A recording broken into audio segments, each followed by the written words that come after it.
Gas was under $1. The station wagon had no seatbelts worth mentioning, and somehow that felt fine. Dad packed the trunk like it was a military operation. Mom had a paper map the size of a tablecloth, and the kids in the back seat were already fighting over who got the window. Nobody had a phone, nobody needed one. So today, we're counting down 17 vacation destinations every family visited in the 1970s. Number 17. Walt Disney World, Florida.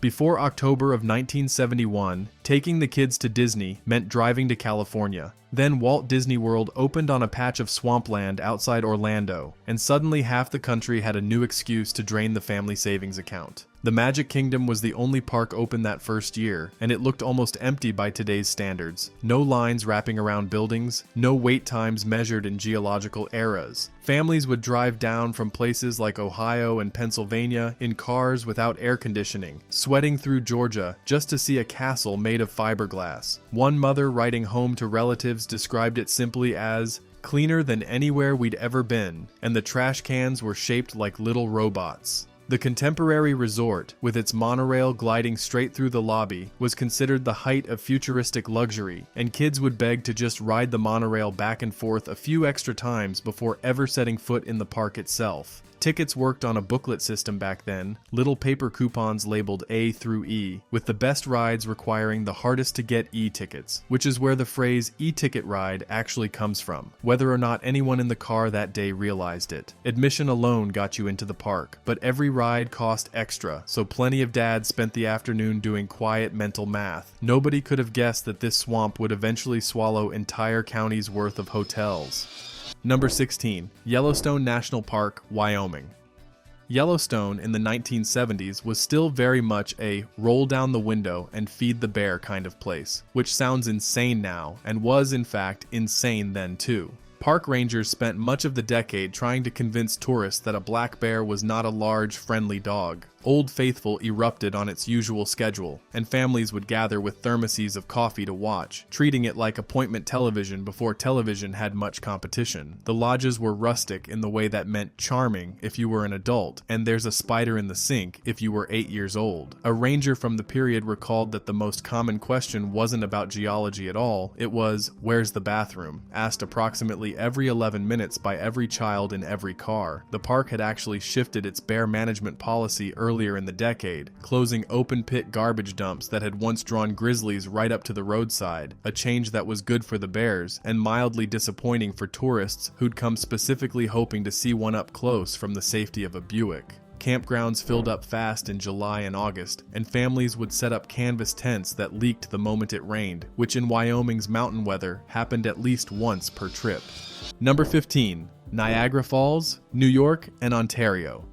Niagara Falls had already been a honeymoon cliché for a century by the time the 1970s rolled around, but that didn't stop families from piling in anyway, mostly because a giant waterfall is objectively cool and kids don't care about clichés. The Maid of the Mist boat tours were the highlight, handing out plastic ponchos that did absolutely nothing against the spray, which somehow made the whole thing funnier. On the American side, the falls were still recovering from a rock slide earlier in the decade that had actually dried up a section of the American Falls entirely while engineers studied it, a fact most tourists had no idea about while they were busy buying souvenir spoons. The Canadian side had the flashier view and the tackier gift shops, and most families quietly agreed, without ever saying it out loud, that Canada won this round. Crossing the Rainbow Bridge back and forth between countries felt like a small adventure for kids who had never left their home state. Evening illumination shows lit the falls in shifting colors, drawing crowds who stood along the railings well past the kids' usual bedtime, nobody minding much for once. Number 14. Wildwood and the Jersey Shore, New Jersey.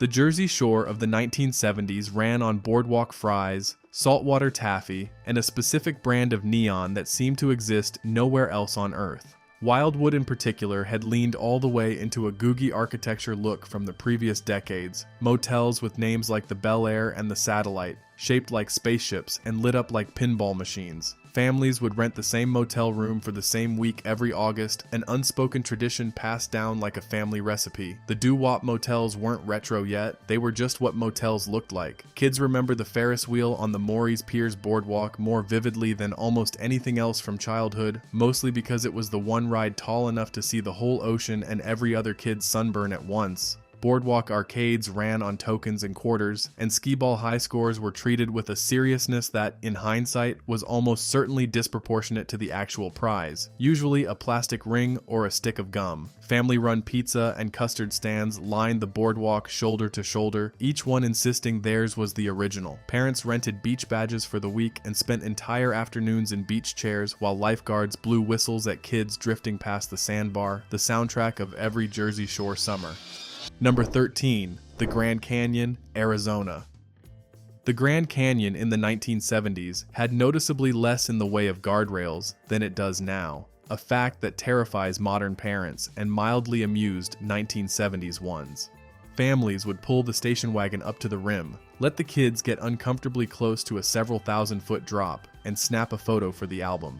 Mule rides down into the canyon were a bucket list activity, slow, dusty, and occasionally involving a mule that had strong personal opinions about the trail. The park's visitor centers were simple by design, mostly maps and a gift shop selling arrowhead keychains that were not, strictly speaking, historically accurate. One father, quoted in a regional newspaper travel column, said the canyon was the first thing that ever made my kids stop talking, which, if you have met children, is basically a geological miracle. The El Tovar Hotel, perched right on the rim and already decades old, was where families splurged on one nice dinner before going back to a nearby campground for the rest of the trip. Sunset was the unofficial main event every evening, with families lining the rim in near silence as the canyon walls shifted through orange and red. Ranger talks covered rock formations over 1 billion years old, though most kids cared more about whether a chipmunk might steal their sandwich, which it usually did. Number 12. Yosemite National Park, California. Yosemite drew a very particular kind of 1970s family, the ones with a canvas tent, a Coleman stove, and a station wagon so packed that somebody's sleeping bag was strapped to the roof with what could generously be called enough rope. Half Dome and El Capitan loomed over campgrounds that were, by modern standards, shockingly easy to book. The Firefall, a tradition where burning embers were pushed off Glacier Point to create a glowing waterfall effect at night, had actually been discontinued by the Park Service in January of 1968 due to overcrowding and fire risk, so 1970s families arrived to find that particular spectacle already gone, a fact that disappointed approximately 0 children once they discovered there were still waterfalls that weren't on fire. Ansel Adams's black and white photography had already made the park famous decades earlier, and plenty of dads showed up with their own cameras convinced they'd get the same shot, usually ending up with a slightly blurry photo of the back of a tour bus instead. Two Alumni Meadows offered a quieter, higher elevation alternative for families who found the main valley a little too crowded for their taste, with alpine lakes cold enough to make even the bravest kid reconsider a swim after the first ankle-deep step. Ranger-led campfire programs closed out most evenings, with families roasting marshmallows while learning about black bears, which, unlike Yellowstone's roadside variety, had already developed a reputation for breaking into parked cars in search of an unattended cooler, a skill that apparently required no formal training whatsoever. Number 11. Myrtle Beach, South Carolina. Myrtle Beach in the 1970s was less resort town and more one long strip of motels, mini golf courses, and pancake houses stretching toward the horizon. Families from the Carolinas, Virginia, and Georgia treated it as the default beach vacation, close enough to drive in a day, cheap enough that a week didn't require a second mortgage. The Pavilion amusement park, with its wooden roller coaster and carousel, anchored the whole boardwalk experience and stayed open late enough that kids could ride the Ferris wheel while the sun went down over the ocean, which is a genuinely nice sentence for a place best known today for its fudge shops. Miniature golf had already become something of a local sport, with courses built around pirate ships ships and giant dinosaurs, because nothing says coastal relaxation quite like a 14-foot fiberglass Tyrannosaurus judging your putting form. Families would rent the same beach house or motel unit block after block, some with kitchenettes that got used maybe once for spaghetti before everyone gave up and went out for pancakes instead. Beach mornings meant staking out a spot with striped umbrellas and canvas chairs before the sand got too hot to walk across barefoot, and afternoons often meant a retreat to the motel pool, since the ocean's undertow made plenty of parents nervous even on a calm day. The whole strip smelled like a mix of suntan oil, saltwater taffy, and frying dough, a combination that, for anyone who grew up going there, is still instantly recognizable decades later. Number 10. The Wisconsin Dells, Wisconsin. The Wisconsin Dells billed itself as the water park capital of the world, starting in this very decade, when the Noah's Ark Water Park opened in 1979 and set off a wave of imitators up and down the strip. Before that, families came for the Dells boat tours, gliding past sandstone rock formations along the Wisconsin River, while a guide delivered the same jokes he'd probably delivered 10 times that day already. Duck boats, the amphibious military surplus vehicles repurposed for tourism, splashed straight from land into the river in a maneuver that terrified every first-time rider and delighted every kid who'd already been on one before. It was, by every account, a landlocked town that had figured out how to sell water to people who lived nowhere near an ocean, and it worked spectacularly. Families from Chicago and Milwaukee treated the Dells as their default weekend escape, close enough for a 2-night trip that still felt like a real vacation, complete with matching t-shirts from whichever gift shop happened to be nearest the parking lot, wax museums, go-kart tracks, and a fudge shop on what felt like every corner rounded out the strip, giving parents plenty of ways to burn off a restless kid's energy between boat tours. The Tommy Bartlett Show, a water ski and stunt performance running on the lake since the 1950s, remained a staple evening activity, with families settling into bleacher seats to watch skiers form human pyramids on the water, a stunt that never once went according to plan and was somehow better for it. Number 9. Cedar Point, Ohio.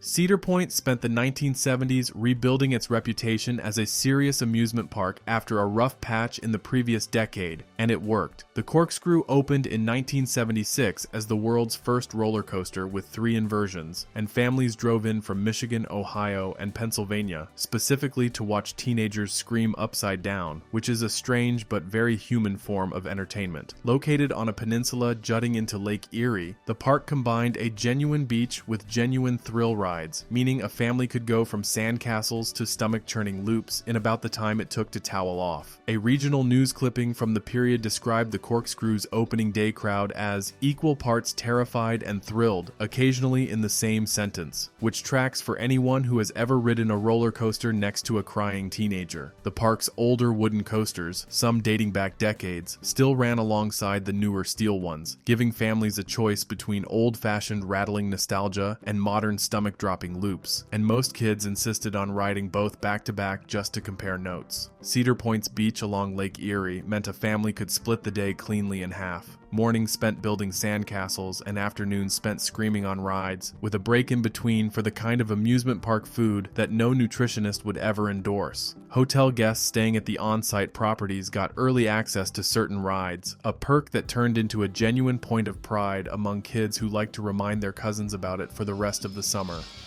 Number 8. Lake Tahoe, California, and Nevada.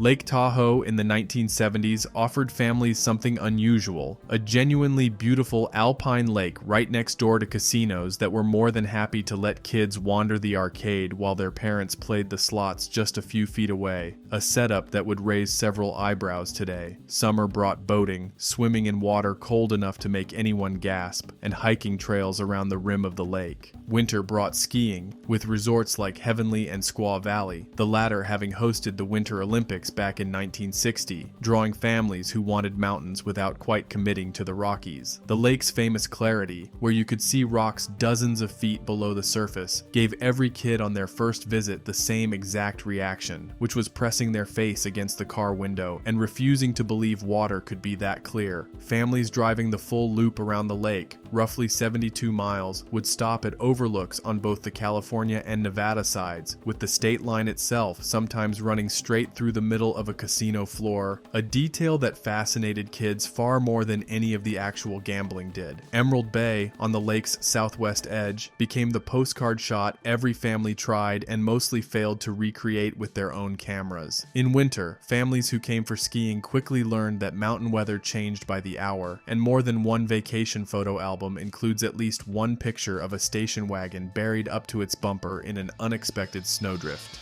Number 7. Mount Rushmore, South Dakota.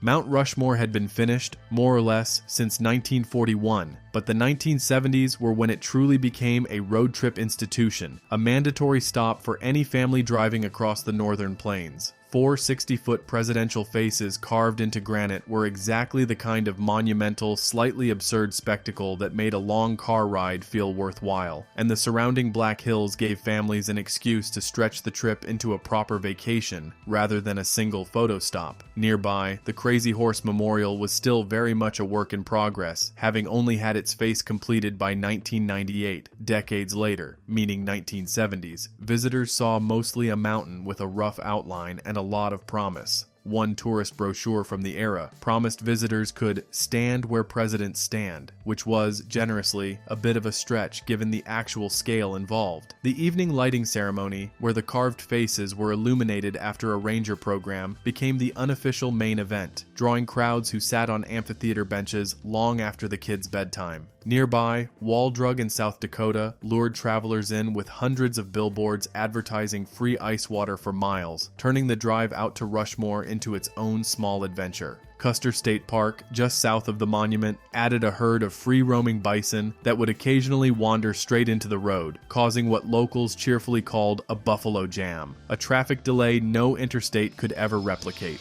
Number 6. Nashville and the Grand Ole Opry, Tennessee. For country music families, and there were a lot of them, Nashville in the 1970s meant one thing above all else: the Grand Ole Opry.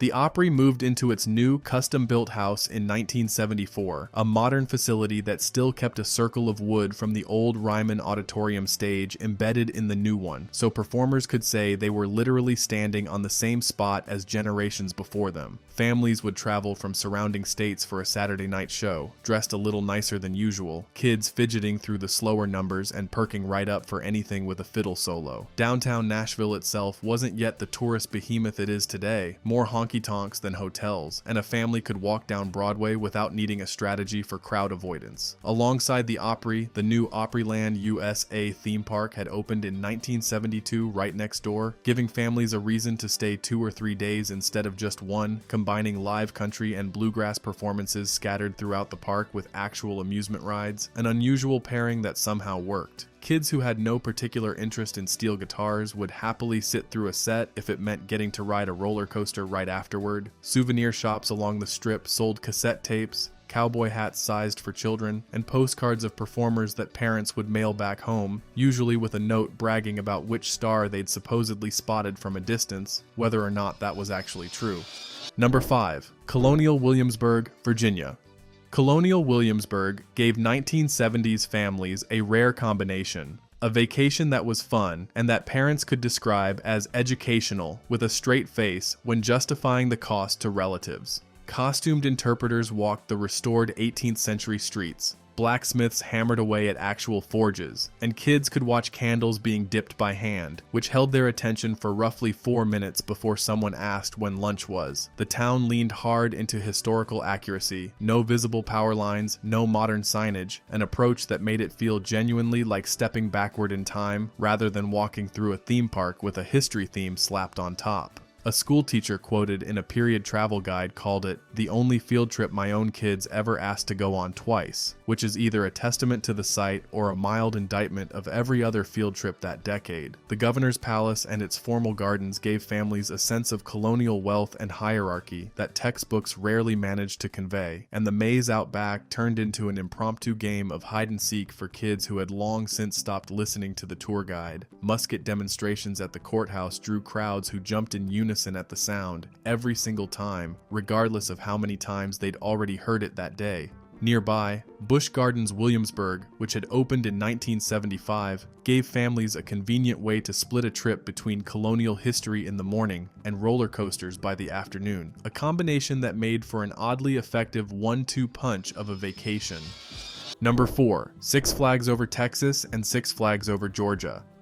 Six Flags parks had opened in the previous decade, Texas in 1961 and Georgia in 1967, but the 1970s were when the chain really expanded its ride lineup and cemented itself as a Southern family staple. The Texas park added the Texas Shootout and other thrill rides through the decade, while the Georgia location built a reputation around the Great American Scream Machine, a wooden coaster that opened in 1973 and was, at the time, the tallest and fastest wooden coaster on Earth. Families drove in from Louisiana, Alabama, and the Carolinas for what amounted to a full day of standing in line punctuated by 90 seconds of screaming, repeated as many times as the family budget for funnel cake allowed. It was loud, it was hot, and almost nobody complained about either. Both parks leaned into their patriotic branding hard, with sections of Six Flags Over Texas themed to the different historical flags that had flown over the state, an accidental history lesson between roller coaster loops. Log flume rides were the go-to way to cool off in the Texas or Georgia heat, and every family photo album from the decade seems to include one blurry, half-soaked shot from the bottom of the drop. Season passes existed but weren't common yet, so most families treated a Six Flags trip as a once-a-summer event, planned around it for weeks, and left with sunburned shoulders and a genuine sense that they'd gotten their money's worth. Number 3. San Francisco and the Golden Gate Bridge, California.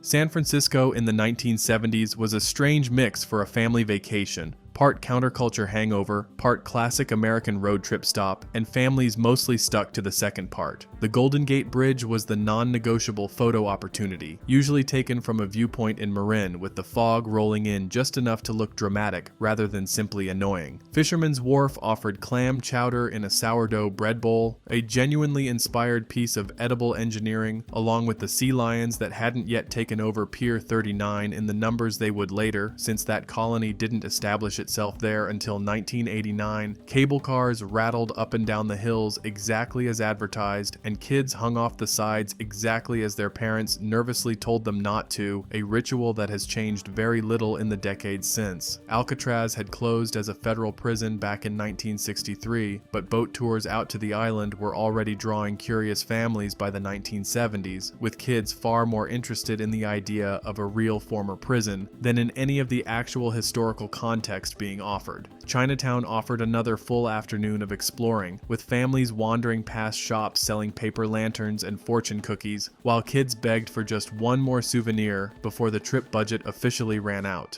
Golden Gate Park's Japanese tea garden gave tired parents a quiet place to sit for 20 minutes while the kids ran laps around the pagoda, a small mercy in the middle of an otherwise packed itinerary.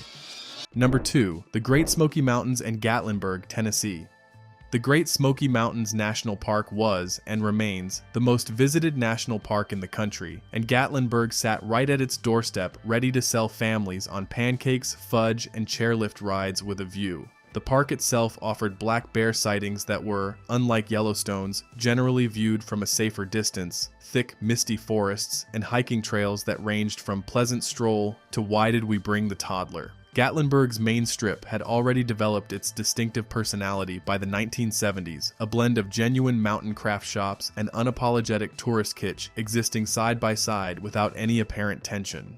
A visitor's postcard from the decade, found later in a family scrapbook, read simply, "More fudge shops than actual mountains, and we are not complaining," which is about as honest a review as tourism has ever produced. The Gatlinburg Skylift, carrying riders up over the town for a panoramic view, had been running since the 1950s and remained one of the most reliable ways to entertain a carload of restless kids for 20 minutes without much effort. Cades Cove, a valley within the park dotted with preserved log cabins, churches, and old grist mills, gave families a scenic loop drive where they'd frequently get stuck behind a line of cars, stopped dead in the road because somebody up ahead had spotted a bear, a traffic jam nobody in the back seat ever complained about. Dollywood, still a few years away from taking that name, existed in this decade as Rebel Railroad and then Gold Rush Junction, a smaller regional park that locals visited long before it became the destination it is now.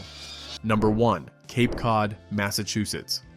Cape Cod closed out the list as the quintessential New England family vacation, a place where the accents got thicker the further out on the peninsula you drove, and the lobster rolls got, somehow, both more expensive and more necessary. Families rented the same weathered shingle-style cottages summer after summer, often the same cottage, sometimes even negotiating with the same landlord's family for a decade straight. Provincetown at the very tip of the Cape had its own distinct artsy character, while towns like Hyannis carried the lingering glow of the Kennedy family's summer compound, a detail every tour guide mentioned whether or not anyone asked. Beaches along the national seashore stayed relatively uncrowded by today's standards, and a family could still find a stretch of dune where the only footprints were their own, at least until the ice cream truck showed up and ruined the illusion of solitude. Whale-watching boats out of Provincetown were still a relatively new offering in this decade, and the sight of a humpback breaching a few hundred yards from the boat produced the same stunned silence in adults that the Grand Canyon managed a couple thousand miles to the west. Saltwater taffy shops, ice cream stands, and clam shacks lined the main roads of towns like Chatham and Falmouth, each one insisting, much like the pizza stands back on the Jersey Shore,